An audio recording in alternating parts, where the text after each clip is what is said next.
¿Qué hay? ¿Cómo estáis? Espero que todo vaya bien. Vamos a empezar. Ya estamos en la recta final del semestre y nos quedan pocas clases, así que vamos a empezar a planear la tercera composición. Ya habéis entregado la composición sobre la película y ahora vamos a hacer la composición sobre, no sobre, que ese es un cuento de ficción que vosotros tenéis que escribir. Entonces lo que vamos a hacer es, para preparar esta composición, vamos a leer un par de cuentos de eh, un autor argentino muerto hace ya bastantes años, del siglo XX, que se llamaba Julio Cortázar y que era famoso por sus cuentos. Y esta semana vamos a leer Continuidad de los Parques. Es un cuento muy breve, pero ya veréis, muy intenso.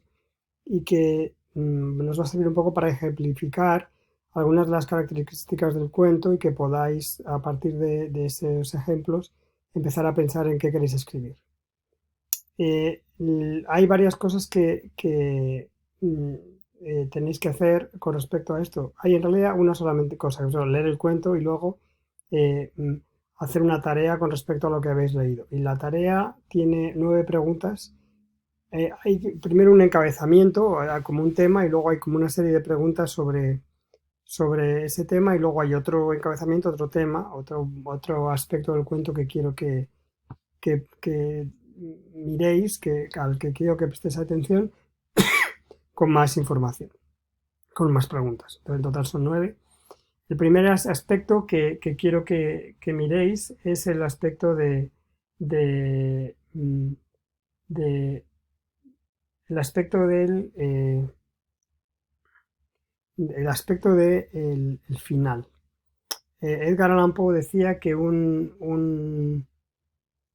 cuento debe estar escrito para la última línea. O sea, que todo el mecanismo narrativo del cuento tiene que resolverse en la última línea y que la última línea tiene que tener una sorpresa. Entonces quiero que leáis el cuento de Continuidad de los Parques y me digáis cuál es la sorpresa que tiene al final y cómo funciona. Después quiero también que os fijéis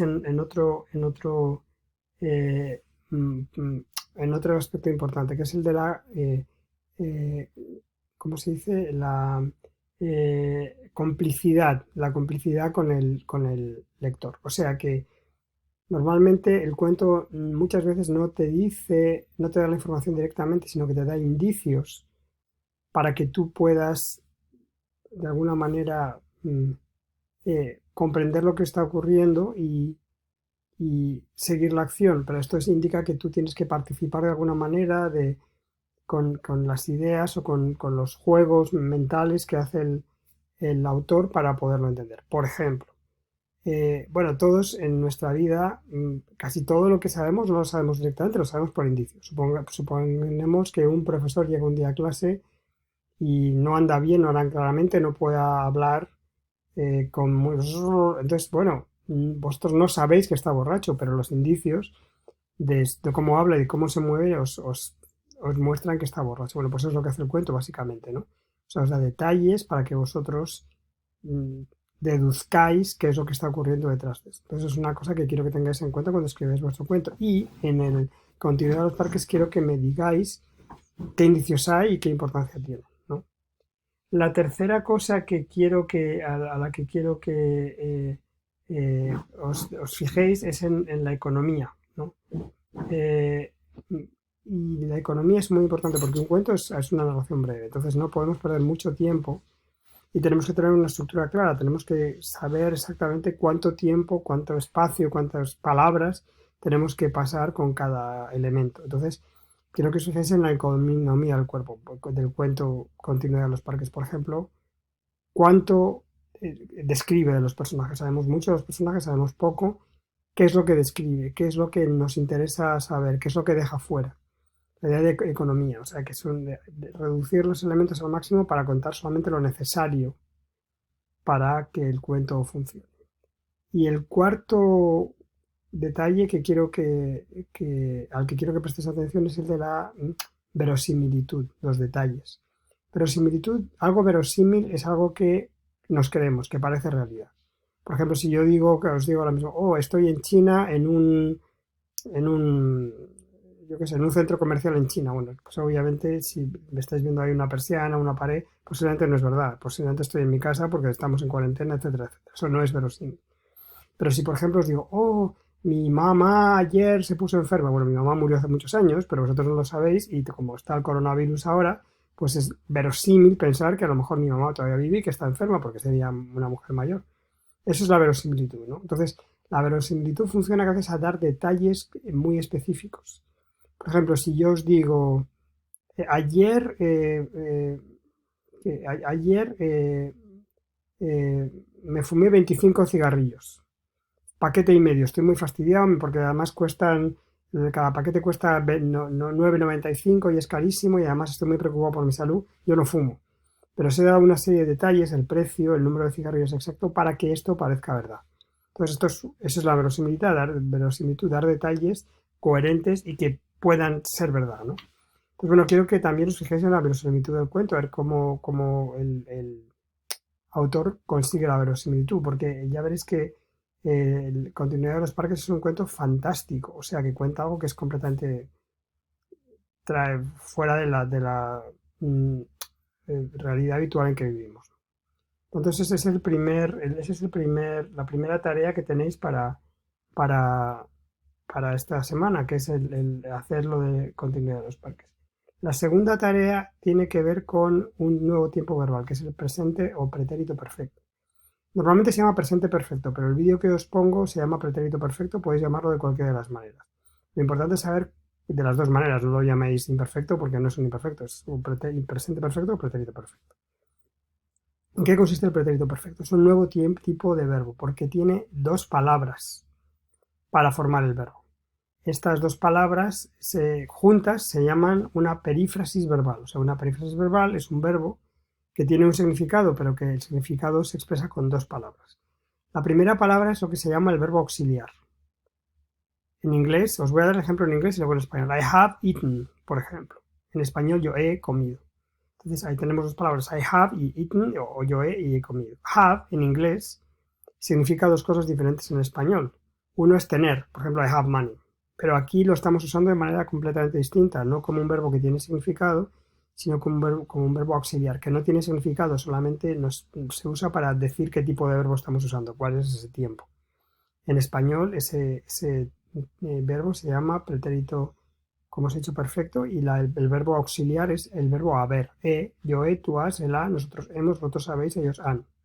Repito, en español usamos dos verbos diferentes. Haber para el verbo auxiliar y tener para yo tengo dinero, etcétera. En español, en inglés, perdón, solamente tenemos un verbo, to have, que es I have money o I have it, ¿no? Entonces, en el verbo, en este tiempo, el pretérito perfecto, presente perfecto, la primera parte es este verbo auxiliar que es el verbo haber, como os he dicho, yo he, tú has, él ha, nosotros hemos, vosotros sabéis, ellos han. La segunda parte es un participio, que ya conocéis porque hemos visto los participios usados como adjetivos, pero aquí se usan como parte de este tiempo. Es la segunda parte que es el que te da el significado. Por ejemplo, yo he comido, significa que lo que has hecho es comer, ¿no? Yo he bebido, yo he estudiado. ¿Sabéis los participios? Hado, ido o los irregulares cubierto, abierto, puesto, hecho, etcétera. Ya los conocéis de cuando estudiamos los participios como adjetivos. Lo importante aquí es saber que en el pretérito o presente perfecto los participios nunca son femeninos. Siempre es yo he comido, tú he comido, comido, comido. Nunca hay comida. ¿Sí? O abierto, o cubierto, o sido, o venido. Sí, es así. Entonces ese es el pretérito o presente perfecto. ¿Cómo se usa este verbo? Bueno, este verbo se opone al pretérito normal. ¿Os acordáis del pretérito normal? Yo comí, yo hablé, yo supe.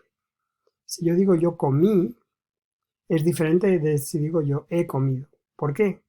Porque yo he comido significa que esa acción de comer todavía tiene algún un efecto emocional en mí. Yo he comido hace 2 horas o yo comí hace 2 horas.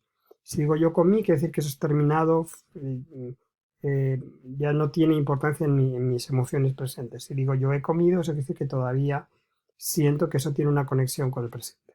Es totalmente subjetivo, o sea que la información es la misma. Yo he comido hace 2 horas una pizza, yo comí hace 2 horas una pizza. Es que tú con la pizza te la comes. Pero la diferencia es emocional. Yo comí, es algo terminado, y yo he comido, es algo que pasó, ya se completó, pero todavía tiene efectos emocionales en el momento presente. Ese es el presente o pretérito perfecto, que es el tiempo que vamos a estudiar. Cuando lo analicéis en las frases, tenéis que poner ponéis verbo auxiliar, comido, ponéis participio y luego debajo ponéis otra flecha y ponéis pretérito perfecto o presente perfecto, como queráis.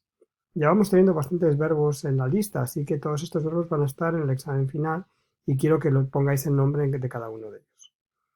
Después, ya está, eso es lo que tenemos. Tenemos también unas 10 frases para analizar en las que tenéis que poner los nombres de los verbos, como hicimos la semana pasada, pero ahora con un tiempo más el presente o pretérito perfecto. Y por último he incluido unas instrucciones para la presentación.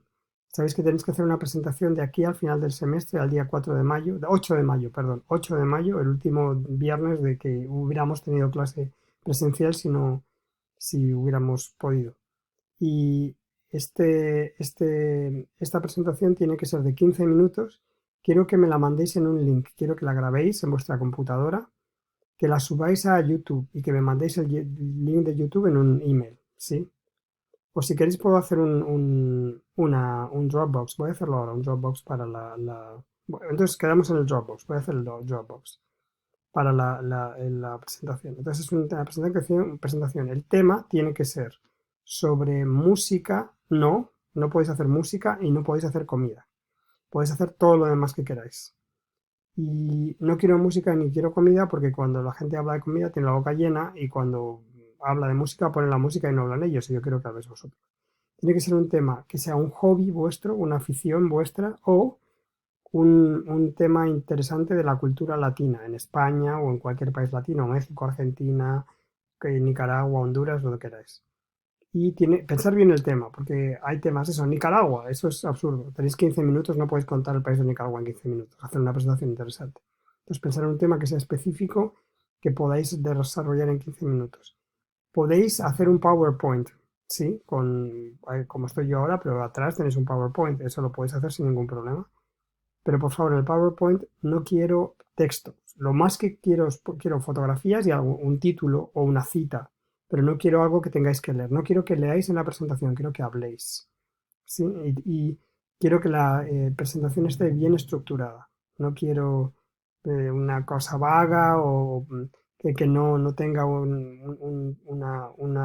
separación en epígrafes que completen una información que vais dando de una manera clara. Eso es. Entonces, esas son las cosas que tenéis que hacer para la presentación.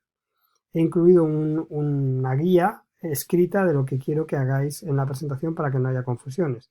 Como siempre, si tenéis preguntas, estaré más que contento de poder contestarlas, como siempre. Y recordar que tenemos las sesiones de siempre en los martes a las 3 y, no, perdón, a las 5:30. Martes a las 5:30 me conectaré para ver si alguien tiene preguntas. La semana pasada no me pude conectar porque me retrasé con mis perros, estaba pasando mis perros y había un tren en medio de la vía y tuve que dar una vuelta, tuve una serie de problemas, pero esta vez estaré a tiempo. Bueno, nos vemos, bueno, no sé si nos vamos a ver, pero bueno, seguiremos hablando por internet y que todos vaya bien y que estéis muy contentos. Hasta luego.